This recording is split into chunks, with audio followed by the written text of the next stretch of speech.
May item tayo from Lazada. So, yan, nakasulong fragile. Kasi babasagin to na piyesa. So, malalaman mo kung maganda, matibay ang isang gamit o maganda ang ibili mong isang gamit kung wala kang piyesa na commonly mabibili sa Lazada. I mean, for example, itong gamit na to. So, alam mong problematic itong item na to, itong part na to ng isang item. Sabihin na natin, sa case na to, si Panasonic ref, alam mong problematic ang kanyang freezer door.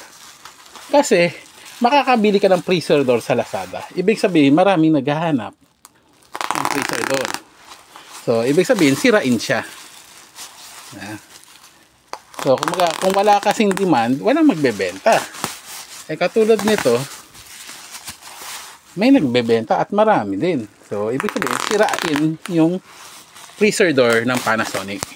Especially, kasi plastic lang siya na brittle plastic. Hindi na siya yung katulad ng sinaunan na hard plastic.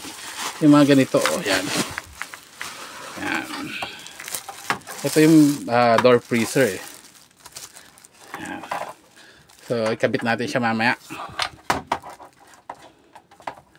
Para malaman natin kung fit ba siya. Okay? Pakita ko kung paano kakabit. Slide lang naman yata to. Slide and lock. Okay? Wait lang natin.